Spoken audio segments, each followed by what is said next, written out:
அனைவருக்குமே வணக்கம். சற்று முன் கிடைத்திருக்கக்கூடிய ஒரு மிக மிக முக்கியமான செய்தி ஒன்று வெளியாகியுள்ளது. சற்று முன் செந்தில் பாலாஜி வழக்கில் நீதிமன்றம் இறுதி தீர்ப்பு, கதை முடிந்தது.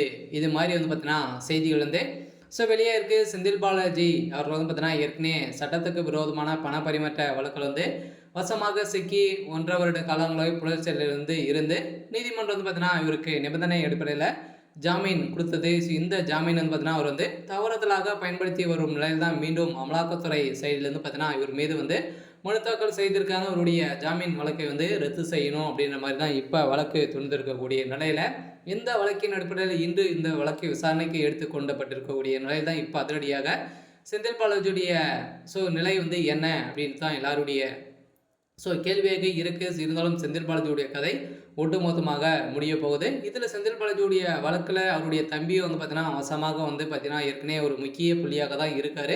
அவரும் மீண்டும் தலைமறைவாக இருந்து வருகின்ற நிலையில் இப்போ நீதிமன்றமும் அவருடைய தம்பியை பார்த்தீங்கன்னா கேள்விகள் எழுப்பப்பட்டிருக்காங்க. இதன் அடிப்படையில் செந்தில் பாலாஜியுடைய கதை என்ன அப்படின்னு தான் எல்லாருடைய எதிர்பார்ப்பாக இருக்குது. இதை பற்றி இந்த வீடியோவில் பார்க்கலாம். அதுக்கு முன்னாடி நம்ம சேனலுக்கு இப்போ தான் நீங்கள் முதல் முறையாக வந்திருக்கீங்க அப்படின்னா மறக்காமல் நம்மளுடைய சேனலை சப்ஸ்கிரைப் பண்ணி சப்போர்ட் பண்ணுங்கள். வாங்க வீடியோக்குள்ளே போகலாம்.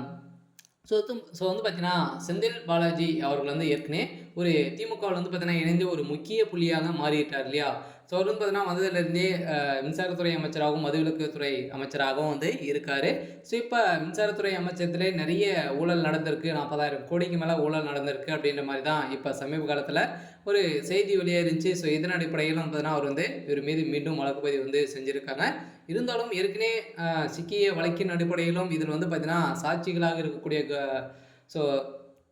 அரசு ஊழியர்களை அனைவருமே பார்த்தீங்கன்னா அவருடைய கட்டுப்பாட்டில் வைத்திருக்காரு. அவங்க யாரும் முன் வர மாட்டாங்க அப்படின்ற மாதிரி அமலாக்கத்துறை பார்த்தீங்கன்னா இப்போ தொடரப்பட்ட வழக்கின் அடிப்படையில் தான் இப்போ செந்தில் பாலாஜியுடைய கதை ஜாமீன் ரத்து செய்ய போகிறோம் அப்படின்ற மாதிரி நீதிமன்றம் போட்டிருக்கிற உத்தரவின் அடிப்படையில் தான் அவருடைய வழக்கு வருகின்ற மார்ச் 4ஆம் தேதி பார்த்தீங்கன்னா எடுத்துக்கொள்ளப்படும் என்ன அப்படின்னு அறிவிப்பு கொடுத்துருக்காங்க.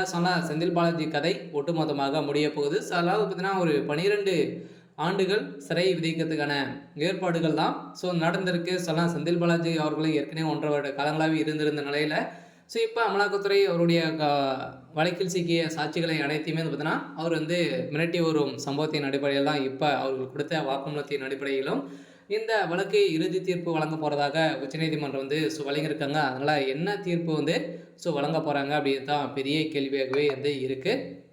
இருந்தாலும் செந்தில் பாலாஜியுடைய மனைவியும் பார்த்தீங்கன்னா சிக்கியிருக்காங்க. இப்போ எக்கச்சக்கமான ஊழலில் இதுக்கு மேலே பார்த்தீங்கன்னா நிறைய ஒரு வெளியில் 3-4 வழக்குகள் மீது பார்த்தீங்கன்னா இவர் மீது இருக்குது. மீண்டும் ஊழல் வழக்கில் சிக்கியிருக்காரு. இவருடைய வழக்கில் என்ன தீர்ப்பு வழங்க போகிறாங்க அப்படின்றத நம்ம வெயிட் பண்ணி பார்க்கலாம். இது மாதிரி செய்திகளை தெரிஞ்சுக்கணும் அப்படின்னா மறக்காமல் நம்மளுடைய சேனலை சப்ஸ்கிரைப் பண்ணி சப்போர்ட் பண்ணுங்கள். தேங்க்யூ.